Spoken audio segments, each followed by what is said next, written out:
तो जब भी हम लोग भारतीय रेलवे की वेबसाइट या ऐप पर टिकट बुक करते हैं तो पेमेंट से ठीक पहले एक छोटा सा चेकबॉक्स आता है, यात्रा बीमा का। और सच कहें तो हम में से ज्यादातर लोग उसे नजरअंदाज कर देते हैं ना, भाई कुछ पैसे ही तो हैं। लेकिन आज हम इसी छोटे से दिखने वाले ऑप्शन के पीछे छिपे बड़े फायदों को समझने वाले हैं। जी हाँ, सिर्फ 45 पैसे, मतलब 1 रुपए से भी कम। इतनी छोटी रकम की, अरे जेब से गिर भी जाए तो शायद पता न चले। तो सवाल यही उठता है कि क्या इतनी मामूली सी कीमत पर कोई वाकई में सुरक्षा दे सकता है? चलिए आज इसी रहस्य को सुलझाते हैं। और यही आज का सबसे बड़ा सवाल है। देखिए, ये सोचना बिल्कुल स्वाभाविक है कि भाई 40 पैसे में क्या ही मिलता होगा, लेकिन इसका जवाब शायद आपको हैरान कर दे।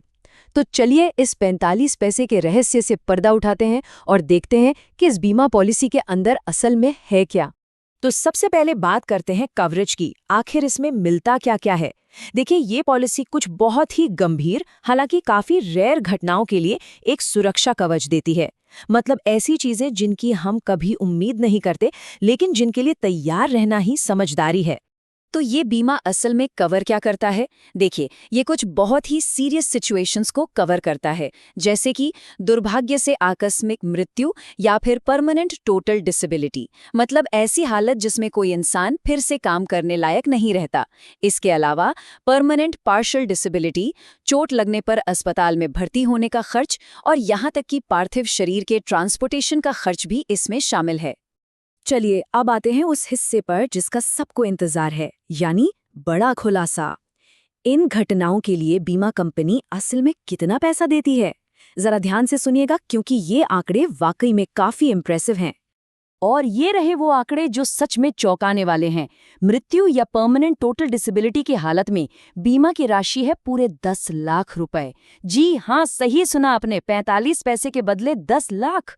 परमानेंट पार्शियल डिसेबिलिटी के लिए 7.5 लाख रुपए और अस्पताल में भर्ती होने के खर्च के लिए 2 लाख रुपए तक का कवर मिलता है। अरे यहाँ तक कि पार्थिव शरीर के ट्रांसपोर्टेशन के लिए भी 10,000 रुपए दिए जाते हैं। और ये स्लाइड ये तो पूरी बात को एकदम परफेक्टली समराइज करती है। लागत सिर्फ 45 पैसे और सुरक्षा 10 लाख रुपए तक की। मतलब इतने छोटे से निवेश पर इतना बड़ा रिटर्न, ये एक ऐसा सौदा है जिसके बारे में सोचना तो बनता ही है ना? ठीक है, तो ये कवरेज तो बहुत ही बढ़िया लगता है, लेकिन अगला बड़ा सवाल ये है कि क्या जरूरत पड़ने पर ये पैसा मिलना आसान है? चलिए अब क्लेम करने की प्रक्रिया को भी समझ लेते हैं।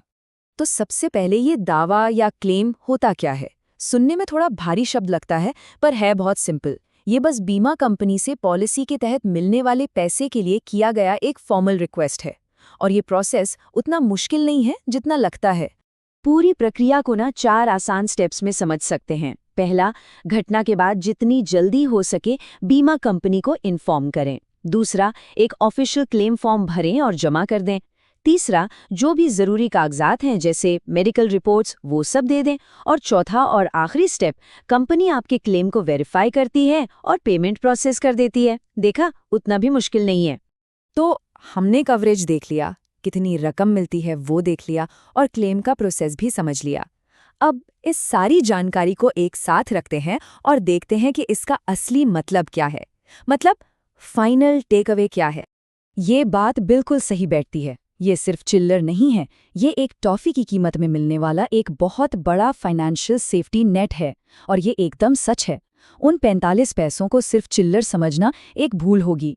असल में ये एक मामूली सी कीमत पर मिलने वाला एक जबरदस्त वित्तीय सुरक्षा जाल है, जो किसी भी मुश्किल घड़ी में बहुत बड़ा सहारा बन सकता है। और आखिर में बात सिर्फ पैसों की नहीं है, ये मानसिक शांति की भी है। बस ये जानना कि सफ़र के दौरान किसी अनहोनी की हालत में एक फाइनेंशियल सहारा मौजूद है, ये अपने आप में एक बहुत बड़ी राहत की बात है। ये यात्रियों और उनके परिवार को एक अचानक आए वित्तीय संकट से बचाता है। तो अगली बार जब कोई ट्रेन का टिकट बुक कर रहा हो तो उस छोटे से बीमा वाले चेकबॉक्स पर एक पल के लिए जरूर रुकिएगा और खुद से ये सवाल पूछिएगा कि क्या ये वाकई रेलवे बुकिंग का सबसे कीमती क्लिक है जिसे हम अक्सर अनदेखा कर देते हैं। सोचने वाली बात है।